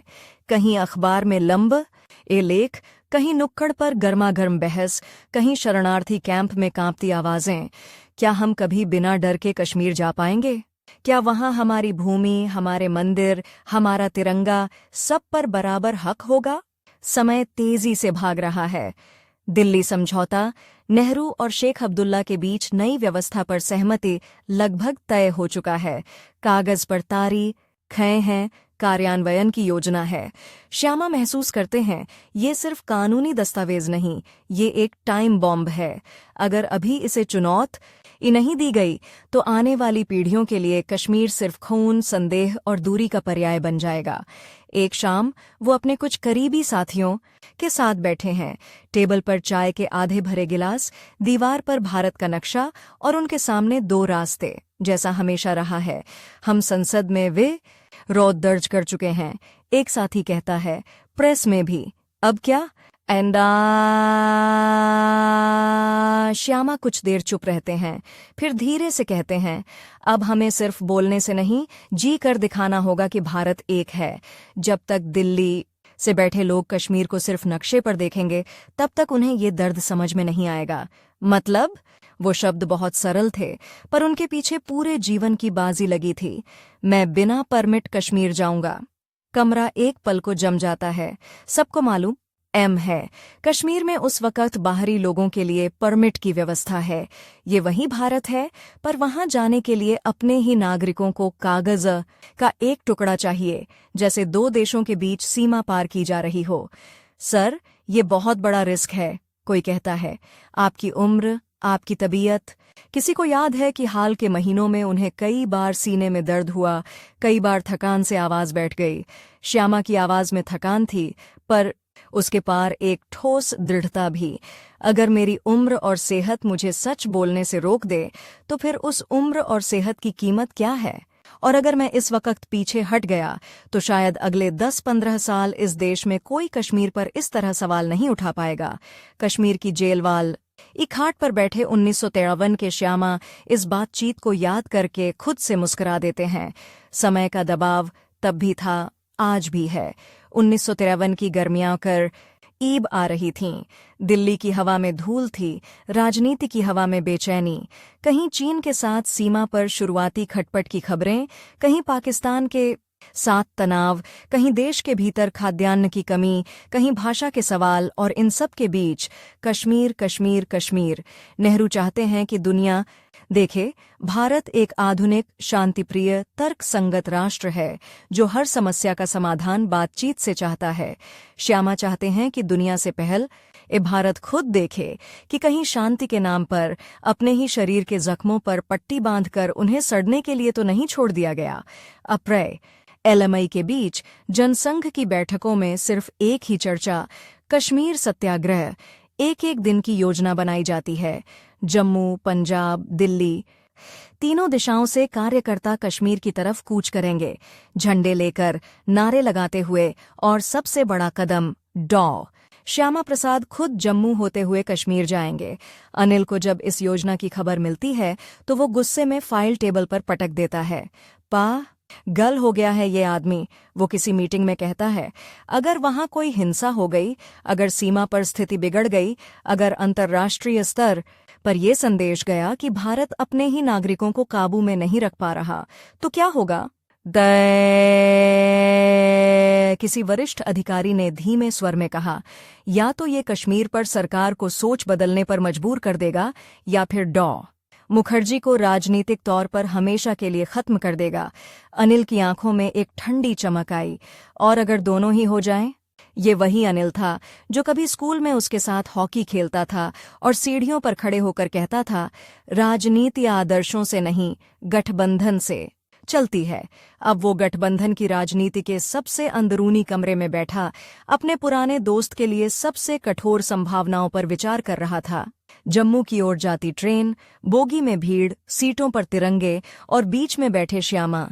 कोई उन्हें डॉक्टर साहब कहकर पास आकर बैठ जाता है, कोई उनके पांव छूता है, कोई बस दूर से उन्हें देखता रहता है, जैसे किसी इंसान नहीं, एक विचार को चेहरे और शरीर के साथ चलते हुए देख रहा हो। रेल की खिड़की से बाहर खेत भागते हैं, गांव भागते हैं, नदियां भागती हैं, समय भी भाग रहा है, क्योंकि दिल्ली ने साफ कर दिया था, कश्मीर में बिना परमिट प्रवेश गैर कानूनी है। मतलब जेल, मुकदमा, या शायद कुछ और भी। रात में सब सो चुके हैं। ट्रेन की हल्की झटकों के बीच श्यामा अकेले खिड़की के पास बैठकर अंधेरे में ताक रहे हैं। उनकी उम्र बमुश्किल 52 साल, पर शरीर कई बार 60-65 जैसा महसूस होता है। अकेलापन, तनाव, अनगिनत यात्राएं, अनगिनत बहसें, अनगिनत झटके। एक पल को उनके मन में एक मानवीय, बेहद मानवीय सवाल उठता है, अगर मैं ये सब न करूं तो? अगर मैं आराम से संसद में बैठकर भाषण देता रहूं, सभाओं में 2-4 नारे बोल दूं और कश्मीर को कागजों पर छोड़ दूं, एंड बात फिर उन्हें वही बूढ़ा आदमी याद आता है जो कभी कलकत्ता में अकाल के समय उनकी कार रोककर बोला था, बाबू हम तो खत्म हो रहे हैं बच्चा, ओं को बचा लीजिए। आज वो बूढ़ा नहीं, उसकी जगह कश्मीर का कोई किसान, कोई नौजवान, कोई माँ खड़ी है जो शायद कभी उसे देख भी नहीं पाएगी, पर जिसकी जिंदगी इस निर्णय पर टिकी है। वो आंखें बंद करते हैं, धीरे से खुद से कहते हैं, समय कम है लेकिन जो समय है उसका इस्तेमाल पूरा करना है। जम्मू में जब वो उतरते हैं तो स्टेशन पर भीड़ तैयार खड़ी है। भारत माता की जय, अवदेश होने का विधान और का निशान, नारे गूंजते हैं। पुलिस बल भी तैयार है कड़े आदेश के साथ। जम्मू में सार्वजनिक सभा होती है। स्टेज पर श्यामा खड़े हैं, पीछे तिरंगा, सामने हजारों लोगों की भीड़। वो जोर से नहीं, बहुत शांत स्वर में कहते हैं, मैं आज किसी सरकार के खिलाफ नहीं, किसी व्यक्ति के खिलाफ नहीं खड़ा हूं। मैं उस विचार के खिलाफ खड़ा हूं जो इस देश को टुकड़ों में बांटकर किसी हिस्से को अलग मानने की गलती कर रहा है। मैं आज डॉक्टर श्यामा प्रसाद मुखर्जी के रूप में नहीं, भारत के एक साधारण नागरिक के रूप में कश्मीर जा रहा हूं, जहां जाने के लिए मुझे किसी परमिट की जरूरत नहीं होनी चाहिए। भीड़ में बैठे कुछ लोग रो पड़ते हैं, कुछ को लगता है ये आदमी शायद लौट कर न आए। दिल्ली में उसी समय किसी ऐसी कमरे में नेहरू, शेख अब्दुल्ला और सुरक्षा सलाहकारों के बीच बैठक चल रही है। अगर हमने इन्हें रोका नहीं, एक अधिकारी कहता है, तो कश्मीर में कानून व्यवस्था बिगड़ सकती है। दूसरा कहता है, अगर हमने इन्हें रोका और जेल में कुछ हुआ तो पूरे देश में आग लग सकती है। नेहरू के माथे पर शिकन गहरी हो जाती है। उनके लिए ये सिर्फ राजनीतिक संकट नहीं, व्यक्तिगत भी है, क्योंकि जिसने कभी उनके साथ एक ही कैबिनेट टेबल पर बैठकर देश चलाया, आज वही आदमी उनकी सबसे बड़ी आलोचना लेकर देश की सड़कों पर है। समय हमारे खिलाफ काम कर रहा है, कोई कहता है। नेहरू मन ही मन सोचते हैं, या शायद हमारे लिए भी। पर इतिहास का ये क्रूर मजाक है। कभी कभी सबसे कमजोर दिखने वाला व्यक्ति बिना सेना, बिना शक्ति, सिर्फ एक आस्था लेकर निकलता है, और वही व्यक्ति पूरे तंत्र के लिए सबसे बड़ा सवाल बन जाता है। माँ जम्मू से आगे बढ़ते हैं। कश्मीर की ओर जाने वाली सड़क पर घाटी की पहाड़ियों की धुंधली आकृति दिखाई देने लगती है। हवा ठंडी होती जाती है, पर समय की गर्मी बढ़ती जा रही है। और फिर वो पल आता है जो इतिहास की किताबों में बस एक सूखी लाइन की तरह दर्ज है। श्यामा प्रसाद मुखर्जी को बिना परमिट कश्मीर में प्रवेश के आरोप में गिरफ्तार किया गया, पर उन सूखे शब्दों के पीछे कितनी तेज धड़कनें थीं, कितने कांपते हाथ थे, कितनी ठंडी आंखें थीं, ये सिर्फ वही लोग जानते थे जो उस सड़क पर मौजूद थे। किसी पुलिस अधिकारी ने आगे बढ़कर कहा, डॉक्टर साहब, आपको हिरासत में लेना पड़ रहा है। वो शांत खड़े रहे, कोई प्रतिरोध नहीं, कोई ड्रामेटिक इशारा नहीं। उन्होंने बस इतना पूछा, क्या मैं एक बात लिख कर दे सकता हूं? एंदास कागज और कलम लाया गया। उन्होंने कुछ पंक्तियां लिखीं, एक तरह की गवाही अपने ही समय के खिलाफ। कश्मीर की जेल की वही कोठरी जहां अब वे बैठे हैं, उस वक्त बस एक कल्पना थी, आज वही हकीकत है। दीवार से पीठ टिकाए 1930 के दशक के कुलपति, 1940 के दशक के मंत्री, 1950 के दशक के विपक्ष के नेता, अब 1953 के कैदी के रूप में बैठा आदमी धीरे से अपने ही रास्ते को दोहराता है। कलकत्ता के कॉलेज की गलियों से बंगाल के अकाल तक, विधान परिषद के भाषणों से बंगाल के विभाजन की लड़ाई तक, नेहरू की कैबिनेट से इस्तीफे तक, जनसंघ की नींव से कश्मीर की इस जेल तक, समय की घड़ी अब और तेज हो गई है। डॉक्टरों की रिपोर्ट, जेल की फाइलें, राजनीतिक नोट, सब कुछ इस छोटी सी कोठरी के चारों तरफ घूम रहा है। बाहर संसद में फिर भी ताली बज रही है, भाषण हो रहे हैं, फाइलों पर दस्तखत हो रहे हैं। अंदर इस कोठरी में एक आदमी खुद से पूछ रहा है, क्या ये सब कीमत वसूल थी? क्या मेरी हार सच में हार होगी, या सिर्फ एक बड़ा सवाल छोड़ जाएगी जिसका जवाब आने वाली पीढ़ियों को देना पड़ेगा? उसके पास अब ज्यादा वक्त नहीं, शायद कुछ हफ्ते, शायद कुछ दिन, शायद इससे भी कम, पर उसके लिए इतना काफी है क्योंकि वो जानता है कि उसने अपने हिस्से का समय पूरी तरह इस्तेमाल कर लिया है। वो आंखें बंद करता है और बहुत धीरे से, लगभग फुसफुसाते हुए कहता है, एक दे शश में 2 निशान, 2 प्रधान, 2 विधान नहीं चलेंगे। कोठरी की दीवारें इस वाक्य को चुपचाप सोख लेती हैं, पर दीवारों से बहुत दूर देश की हवा में ये शब्द बीज की तरह गिर चुके हैं। अब ये किस रूप में अंकुरित होंगे, कब फूटेंगे, कब पेड़ बनेंगे, ये आगे का समय तय करेगा। अभी इस पल कश्मीर की जेल में बैठे उस आदमी के सामने सिर्फ एक ही सच्चाई है, उसकी घड़ी की टिक टिक, जो हर सेकंड के साथ उसे उसके अंतिम संघर्ष के और करीब ले जा रही है। कभी आपने सोचा है, एक आदमी जिसके पास न बंदूक थी, न सेना, न सत्ता, वो कैसे पूरे सिस्टम को हिला देता है, और फिर कैसे वही सिस्टम उसे ऐसी जगह चुप करा देता है जहां सांसों की आवाज तक दीवारों से टकराकर लौटती है। कश्मीर की उस नम कोठरी में पीले बल्ब के नीचे श्यामा प्रसाद मुखर्जी अपनी धड़कनें गिन रहे हैं, जैसे किसी अदृश्य घड़ी में अब बस कुछ टी काटिक बाकी हों। बाहर दुनिया चल रही है, भीतर उनकी देह मानो समय से रेस लगा रही है। दरवाजे के बाहर जूते रुकते हैं, ताले की खड़खड़ाहट होती है। एक अधिकारी अंदर झांकता है, मानो इंसान नहीं, फाइल देखने आया हो। डॉक्टर साहब, तबीयत कैसी है? सवाल औपचारिक है, लेकिन उसकी आंखों में एक हिचक भी है, क्योंकि वो जानता है कि इतिहास कभी कभी एक कमरे में मरता नहीं, वह कमरे को ही इतिहास बना देता है। श्यामा हल्का सा मुस्कुराते हैं। तबीयत एंड वे धीमे से कहते हैं, मेरा शरीर थक गया है। लेकिन ये सवाल थकता नहीं। उनकी हालत सचमुच बिगड़ रही थी। लगातार सीने में दर्द, कमजोरी, बुखार के दौरे, नींद का टूटना। जेल की हवा में दवा नहीं, बस आदेश तैरते थे, और हर आदेश के पीछे एक भय कि अगर यह आदमी बाहर की सड़क पर रह तो परमिट की दीवार गिर सकती है। बाहर दिल्ली में फाइलें खुलती हैं, टेलीफोन बजते हैं, संदेश आते जाते हैं। किसी बैठक में एक असर कहता है, उनकी सेहत खराब हो रही है। दूसरा धीरे से जोड़ता है, और अगर कुछ हो गया तो ख्याम सा स्वाम सांस द कमरे में एक पल के लिए सन्नाटा, फिर वही ठंडी प्रशासनिक भाषा, स्थिति संभालनी होगी। और उसी समय प्रेस गैलरी के पीछे गलियारों की छा या में अनिल भट्टाचार्य का चेहरा दिखता है। वो अब भी सत्ता के करीब है। उसके हाथ में एक कागज है, कश्मीर से आई रिपोर्ट। उसकी आंखें पड़त ई हैं, लेकिन मन कहीं और है। क्या ये आदमी सच में यहीं खत्म हो जाएगा? अनिल ने अपने आप से कभी स्वीकार नहीं किया, पर यह प्रतिस्पर्धा केवल राजनीति नहीं थी, यह अहंकार की लड़ाई थी। श्यामा विचार थे, अनिल व्यवस्था। श्यामा अगर जीतते तो अनिल का पूरा संसार झूठा लगता, और व्यवस्था को झूठा साबित करने वाले लोग व्यवस्था को सबसे खतरनाक लगते हैं। कोठरी में दिनों का फर्क मिट रहा है। कभी सुबह देर से आती है, कभी रात जल्दी उतरती है। कागज कलम मांगने पर कई बार टाल दिया जाता है, पर श्यामा फिर भी लिखते हैं, छोटी पर्चियों पर, किनारों पर, याददाश्त के सहारे। एक पंक्ति बार बार लौटती है, यह केवल मेरा प्रश्न नहीं, यह भारत की आत्मा का प्रश्न है।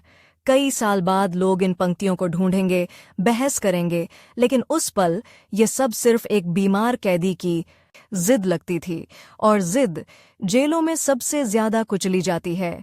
फिर एक रात आती है जब दर्द अचानक तेज हो जाता है, ऐसा दर्द जो सांस को तंग करता है और आदमी को अपनी ही छाती से डरने पर मजबूर कर देता है। उनके होंठ सूख जाते हैं, माथे पर पसीना नहीं, एक ठंडी नमी है। वे खाट के किनारे बैठकर दीवार को देखते रहते हैं, जैसे दीवार में कोई दरवाजा खुल जाएगा, पर खुलता है तो बस एक और पहरा, एक और चुप्पी। उन्हें अस्पताल ले जाया जाता है, जेल अस्पताल। सफेद चादर, सस्ती दवाएं और आसपास फुसफुसाहटें। कुछ डॉक्टर सच में चिंतित हैं, कुछ बेहद सावधान, क्योंकि यहाँ चिकित्सा भी राजनीति के नीचे सांस लेती है। श्यामा आंखें खोलते हैं। किसी ने पानी का गिलास बढ़ाया, उन्होंने एक घूंट लिया और धीमे से पूछा, दिल्ली में मेरी गिरफ्तारी पर बहस हुई? डॉक्टर चुप रहता है। श्यामा समझ जाते हैं वे वही शब्द बोलते हैं जो उनके जीवन में बार बार लौटे थे। चुप्पी भी एक फैसला होती है। इस समय दिल्ली में अनिल की मुलाकात एक पत्रकार से होती है। पत्रकार के चेहरे पर उत्सुकता है। कहाँ जा रहा है? मुखर्जी की हालत बहुत खराब है, सरकार क्या करेगी? अनिल ने बेहद नपे तुल्ले शब्दों में कहा, सरकार कानून देखेगी। पत्रकार ने दबाकर पूछा, और अगर कुछ हो गया? अनिल ने 1 सेकंड के लिए नजरें हटा लीं, बस 1 सेकंड, लेकिन कैमरे उसी सेकंड से कहानी बना लेते हैं। देश के हित में जो जरूरी होगा। उसने वाक्य पूरा नहीं किया। यही अधूरा वाक्य आगे चलकर बहुत कुछ बन जाता है। अफवाह, आरोप, गुस्सा, आक्रोश। 23 जून 1943, सुबह का समय, कश्म। ईयर की हवा में ठंडक है, पर अस्पताल के कमरे में अजीब सी गर्मी, जैसे सबके माथे पर एक ही सवाल धड़क रहा हो। फिर एक क्षण आता है जो बड़ा नहीं दिखता, कोई धमाका नहीं, कोई शोर नहीं, बस शरीर की लड़ाई अचानक थम जाती है। डॉ. श्यामा प्रसाद मुखर्जी नहीं रहे, और इसके साथ ही उनकी कोठरी की दीवारों में दबे शब्द बाहर निकल आते हैं, जैसे किसी ने बंद खिड़की खोल दी हो और हवा ने शहर में आग फैला दी हो। खबर फैलते ही दिल्ली, कलकत्ता, पंजाब, बनारस, जहां जहां जनसंघ के छोटे छोटे दफ्तर थे, वहां अचानक भीड़ उमड़ने लगी। कुछ लोग रो रहे थे, कुछ लोग चिल्ला रहे थे, कुछ लोगों के हाथों में तख्तियां थीं, परमिट राज मुर्दाबाद, और बहुतों के पास सिर्फ एक सवाल, जेल में इलाज क्यों नहीं मिला? सान सरकार के लिए यह सिर्फ एक मौत नहीं थी, यह एक राजनीतिक विस्फोट था। नेहरू के सामने अब कश्मीर की फाइल से ज्यादा भारी चीज थी, एक शहीद की छवि, और शहीद की छवि बहस नहीं मांगती, वह भीड़ मांगती है। उनका पार्थिव शरीर दिल्ली लाया जाता है। रेलवे स्टेशन पर भीड़ की धड़कन सुनाई देती है, जैसे कोई ट्रेन नहीं, कोई युग उतर रहा हो। लोग फूल नहीं, अपने गले का दर्द लेकर आए थे। कई महिलाएं बस इतना कहती, उसने हम आरे ले बोला। कुछ शरणार्थी, जिनकी आंखों में अब भी 1947 का धुआं था, फुसफुसाते, हमारा आदमी चला गया। और अनिल, वो एक किनारे खड़ा देख रहा है, भीड़ का समुद्र, और बीच में एक कफन जो किसी शरीर को नहीं, किसी सवाल को ढक रहा था। उसने सोचा था प्रतियोगी हट जाएगा तो रास्ता साफ हो जाएगा, पर यहाँ उल्टा हुआ। प्रतियोगी हटते ही वह विचार फैल गया। अनिल के भीतर पहली बार असली डर जमता है। मैंने एक आदमी से नहीं, एक आग से मुकाबला किया था। समय आगे बढ़ता है और राजनीति अपने नियमों पर चलती है। जनसंघ बिखरता नहीं, वह श्यामा की मृत्यु के बाद और ज्यादा संगठित होता है। उनकी तस्वीरें दीवारों पर लगती हैं, सिर्फ श्रद्धांजलि के लिए नहीं, रणनीति के लिए भी। भाषणों में उनका नाम हथियार बनता है। एक देश में 2 विधान, अब पंक्ति नहीं, परचम है। कश्मीर का मुद्दा, जो कई लोगों के लिए दूर का पहाड़ था, अब शहरों के चौराहों पर उतर आता है। बहसें गर्म होती हैं, अखबारों के कॉलम जलने लगते हैं, और हर जगह एक ही सवाल, भारत की एकता क्या कागज से तय होगी या समान अधिकार से? कई सालों बाद वही अनुच्छेद 370, जिसे श्यामा अस्थायी शब्द के जाल की तरह देखते थे, देश की राजनीति में बार बार तूफान बनकर लौटता है, और हर तूफान के बीच किसी न किसी मंच से उनका नाम उछलता है, जैसे इतिहास खुद को याद दिला रहा हो। पर उनकी असली विरासत सिर्फ कश्मीर नहीं, विरासत है विपक्ष का विचार। एक दलीय प्रभुत्व के बीच उन्होंने यह साबित किया कि लोकतंत्र में सबसे जरूरी चीज चुनाव नहीं, विकल्प है। सद में उनके तर्क, उनके कानूनी सवाल, उनके अप्रिय हस्तक्षेप, यह सब बाद की पीढ़ियों के लिए एक खाका बन गया। सत्ता से लड़ने के लिए शोर नहीं चाहिए, तैयारी चाहिए। उनकी मृत्यु के बाद भी प्रतियोगिता खत्म नहीं होती। नेहरू और उनकी व्यवस्था को अब किसी एक नेता से नहीं, उस लहर से मुकाबला करना पड़ता है जो विचारधारा बन चुकी थी। और अनिल जैसे लोग, जो व्यवस्था की चालों पर विश्वास रखते थे, धीरे धीरे समझते हैं कि कभी कभी व्यवस्था जीतकर भी हार जाती है, क्योंकि वह किसी व्यक्ति को खत्म कर सकती है, पर सवाल को नहीं। सालों बाद एक शाम अनिल अकेला बैठा एक पुरानी फाइल खोलता है। उसमें वही रिपोर्ट, बिना परमिट प्रवेश, गिरफ्तार, स्वास्थ्य गिरा, मृत्यु, उसके हाथ कांपते नहीं, पर मन में एक अनचाहा दृश्य उभरता है। जेल की वही कोठरी, पीला बल्ब और खाट पर बैठा एक आदमी जो फुसफुसा रहा है, समय कम है, पर जो समय है उसे पूरा करना है।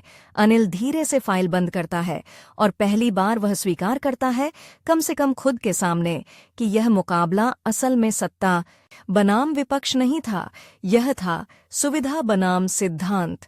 और सिद्धांत जब मरते हैं तो अक्सर और बड़े होकर लौटते हैं। कहानी यहीं खत्म नहीं होती, क्योंकि यह किसी एक जीवन की कहानी नहीं थी। यह उस क्षण की कहानी थी जब भारत के लोकतंत्र ने देखा कि असहमति को जेल में रखा जा सकता है, लेकिन उसे इतिहास से मिटाया नहीं जा सकता।